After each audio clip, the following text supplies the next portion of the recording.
નમસ્કાર દર્શક મિત્રો, સત્યમેવ જયતે લાઈવ ન્યૂઝમાં આપ સૌનું હાર્દિક સ્વાગત છે। ગુરુ નાનક દેવજી ગુરુદ્વારા બારડોલી ખાતે શહીદ થયેલા શીખોના 10મા ગુરુ ગુરુ ગોવિંદ સિંહના 4 સાહેબજાદોને શ્રદ્ધાંજલિ રૂપે 26 ડિસેમ્બરને વીર બાલ દિવસ તરીકે ઉજવવા માટે વડાપ્રધાને જાહેર કર્યા બાદ આજે દેશભરમાં આજે દ્વિતીય બાલ દિવસ ઉજવવામાં આવી રહ્યો છે। ત્યારે વડોદરામાં પણ 4 સ્થળોએ શાળાના બાળકો દ્વારા પ્રભાત ફેરી યોજીને ગુરુદ્વારા દર્શન કર્યા બાદ વીર બાળક દિન પ્રદર્શન નિહાળવામાં આવ્યું।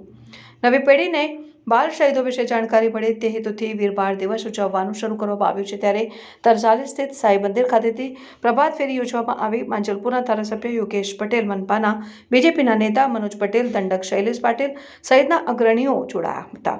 શિક્ષણ સમિતિની શાળાના બાળકો મોટી સંખ્યામાં પ્રભાત ફેરીમાં સહભાગી થયા અને આપણા સાહેબજાદોનું જીવન, તેમનું જીવન જ સંદેશ દેશના પ્રત્યેક બાળક સુધી પહોંચે તેઓ ત્યાંથી પ્રેરણા લઈને દેશ માટે સમર્પિત નાગરિક બને તે ઉદ્દેશ્ય સાથે બાળદિનની ઉજવણી કરાઈ રહી છે। ત્યારબાદ ગુરુદ્વારા ખાતે સાહેબજાદોના ચરણોમાં નમન કરતા શ્રદ્ધાંજલિ અર્પણ કરવામાં આવી હતી।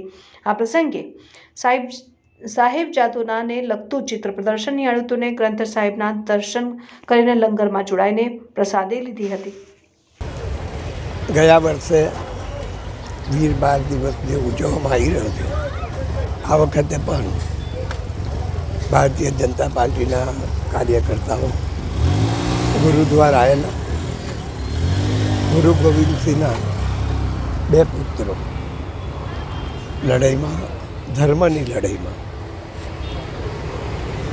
ખપી ગયેલા, તેમના એ નિમિત્તે આ બાળ દિન ઉજવવામાં આવે છે અને ગુરુદ્વારમાં શીખ સમુદાય અને ભારતીય જનતા પાર્ટીના કાર્યકર્તાઓ આ દિન